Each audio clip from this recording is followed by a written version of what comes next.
Welcome to Tawas Point Lighthouse, built in 1876, and our tower tour. It's quiet here today, in July of 2020. Our lighthouse is used to the voices of visitors asking questions and making predictions about what the tower climb will be like. We hope you enjoy your virtual tower climb. Because the house was heated with wood and cooking was done on the wood stove, there was always the danger of fire. Keeping the tower safe was a top priority, so a cast iron fire door was installed. What you see here is the original fire door. Many lighthouses had these types of arched alcoves at the bottom in which to store frequently used items. Look for those when you visit other lighthouses. The spiral staircase goes to the lantern room at the top of the lighthouse. The steps are not secured to the walls in any way. They are supported by the 67-foot tall center column and are bolted to each other. There are two towers that stand on the limestone foundation, one within the other, with a 24-inch airspace between the towers. The cushion of air in the airspace protected the tower against humidity and condensation so that there would be no wet, slippery cast iron steps. The door in the inside tower gave the keeper access to the weights of the clockwork mechanism, which rotated panels around the Fresnel lens to make the light flash. He wound them here. At the bottom, the tower is 16 feet in diameter. It gets narrower as you climb to the top. So let's start our climb.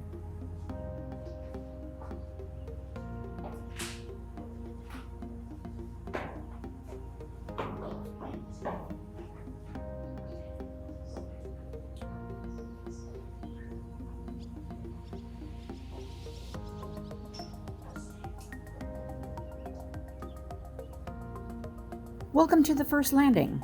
The first landing window gives you a view of Lake Huron and a bit of Tawas Point. In 1876, when our lighthouse was built, you would only be seeing Lake Huron because our lighthouse was built at the very end of what was known as Ottawa Point at that time. You can see a small road that extends the length of the point. This was the Coast Guard road that takes you to the fog signal. In 1899, sand deposited by wind and water caused the point to grow almost a mile past the lighthouse, and a fog signal was built at the point's new end. Sitting on the windowsill is a small brass lantern. The lighthouse keeper would use this small lantern to help him in his nightly journey up the unlit stairway to tend to the light at the top.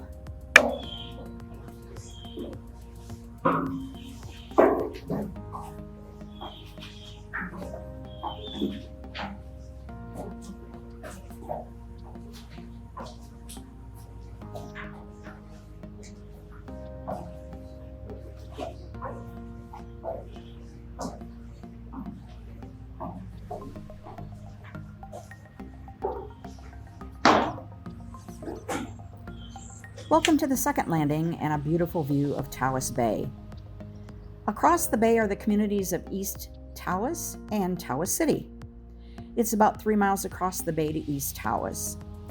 Before the road was built to Tawas Point, lighthouse keepers either had to sail or row a boat across the bay to pick up supplies and, more importantly, the mail. It could take as much as an hour to row all that distance.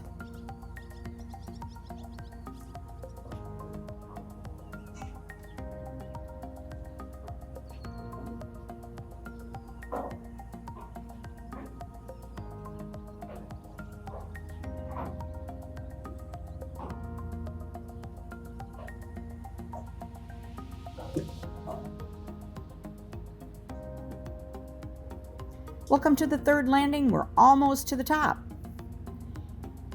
Here you see another beautiful view across Tawas Bay. Below us, you can see a small white building with a red roof. This is the historic oil house.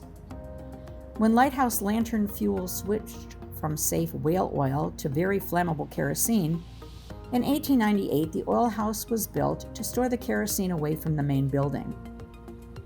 The oil house was built along a boardwalk that stretched all the way to the shoreline of Tawas Bay. At the end of the boardwalk, picture a dock 600 feet long stretching out into the bay. That length was necessary so that there would be deep enough water for a ship called a tender to bring the lighthouse keeper supplies and the all-important library box. Also on the third landing is a small storage cupboard where the lighthouse keeper would keep his brass polish and window washing supplies and anything else he could use in the lantern room. Do you remember that there is an inside and outside tower with an airspace in between? Above the cupboard on this third landing is the cast iron door like the one you saw at the bottom. As you look inside this door, you can see how much narrower the space is now. This is where the weights hung for the clockwork mechanism that made the light flash.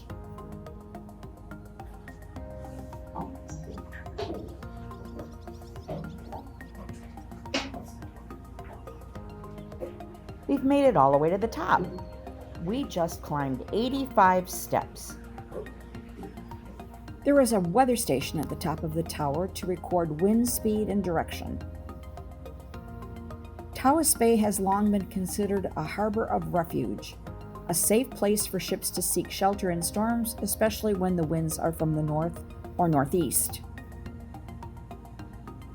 When electricity was installed in the light, a translucent red shield on the base side of the lens helped sailors determine their position. If they saw a red flashing light, they knew they were in Tawas Bay. If they saw a white flashing light, they were in Lake Huron.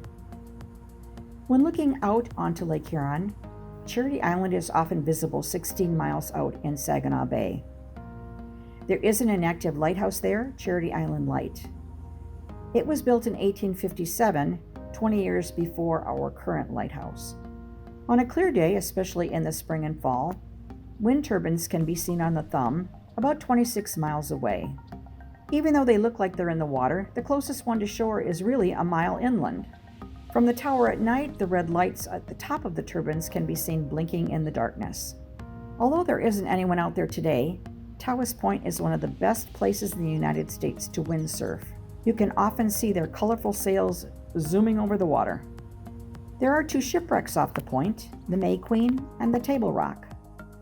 When the water levels are low, you can sometimes get a glimpse of the wreckage from the lantern room, with one ship in Tawas Bay and the other in the lake.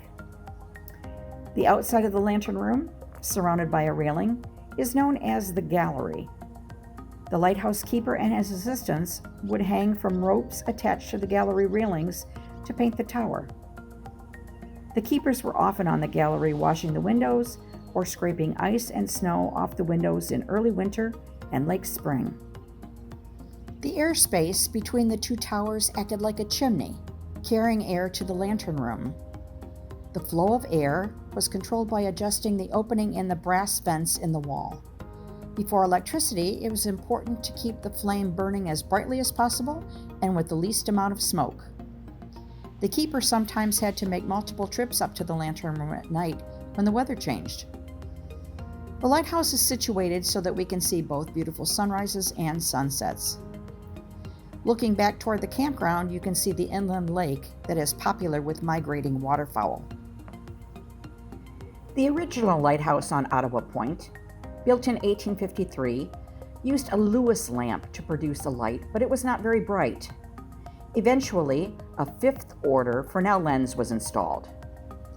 That lens was initially installed in the current lighthouse when it was built in 1876. The lens was replaced with a fourth order Fresnel lens, which was built in Paris in 1880 and installed in 1891. When it was in operation, the light from a single lantern could be seen 16 miles out on the lake. This was possible because of the angles of prisms making up the Fresnel lens. The prisms focused the light to shine as a bright beam. Sadly, the light was decommissioned in 2016 and no longer shines from the tower.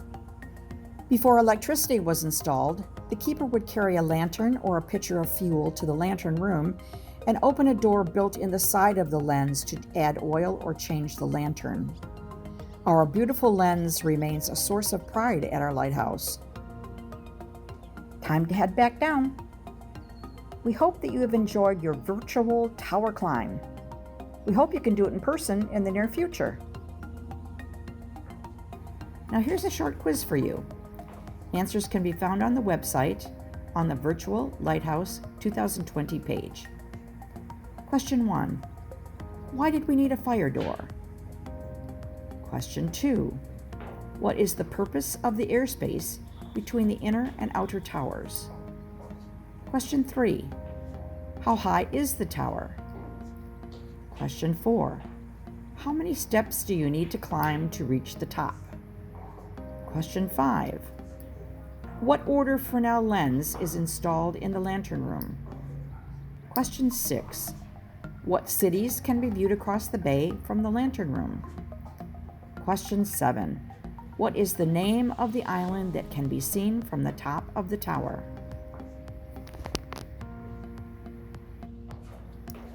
This tour was brought to you by the Friends of Tawas Point Lighthouse and State Park.